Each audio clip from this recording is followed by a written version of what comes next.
need a body shop? You need engine repair? Auto Excellence, Collision Specialists, 631-261-6420. That's 631-261-6420. Auto Excellence. Jimmy, I gotta take a dump. What? No, I mean I need a dumpster. Well, for all those needs, you need to call Big V Dumpster Rental, Long Island, New York, 631-900-DUMP.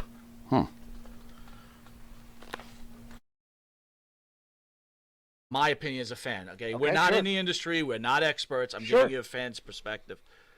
Because you did something very simple. You patted yourself on the back. No one did that type of shit back then. Dude, and the robe with the hands on the back.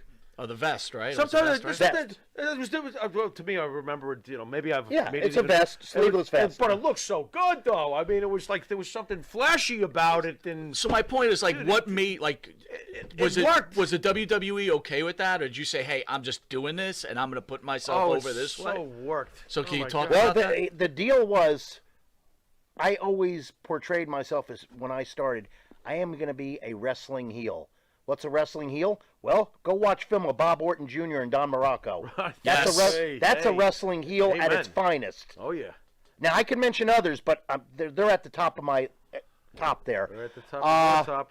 Randy Orton, following his footsteps of his dad, maybe even more so. Got a great look, by the way. Yep. Great heel, great look, great work. Agreed. Never met him. I know his father well. Okay. But, bro, you mentioned Morocco. Yeah. What a beast. Real quick, I want to stay on your character. Oh, Fan out there, Ronnie Roberts asked, why do you feel Vince really never pushed you? You were getting over now. You know you were getting over. You were getting over with us, right? Again, we knew who Barry Horowitz was. And we do remember the matches you won. So Vince is a pretty smart guy, right? Why didn't he give you the push? Good question, Ronnie.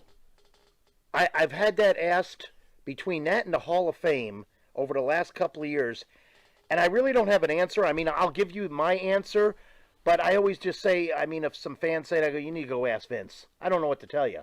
But forget about the Hall of Fame. As far as pushing me, I don't know. I had no heat. Maybe that was the problem. Showed up on time, never failed a drug test, never busted up a bar, never did anything but my job because I had a passion, still do.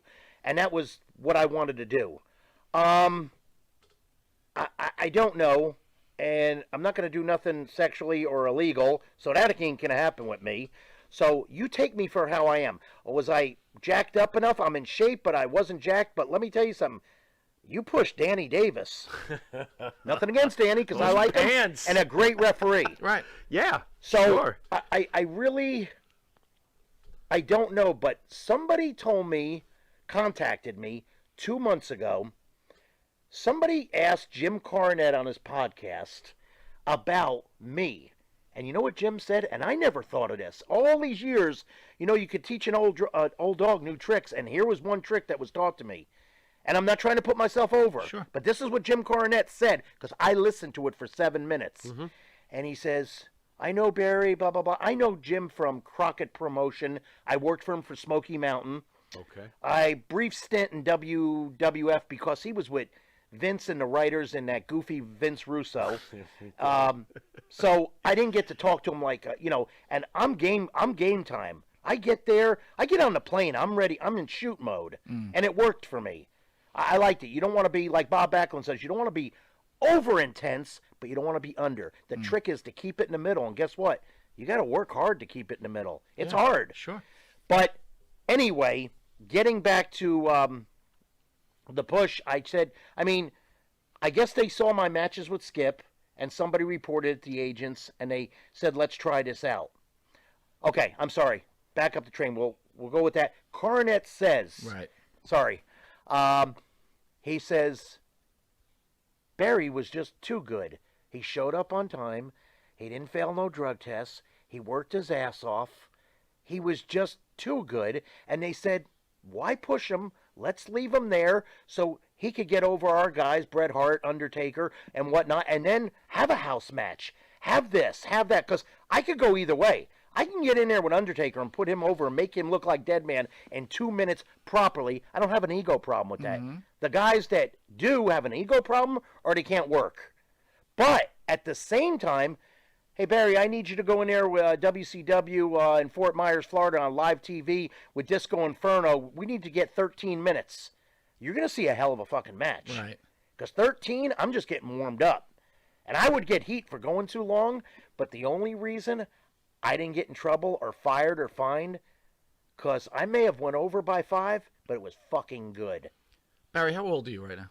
I'm 61. 61. 230 pounds, 8% body fat. Yeah. I'm a fucking machine. Bro, you look like you look like you nice. get in the ring right now. I want to! I'd rather watch you.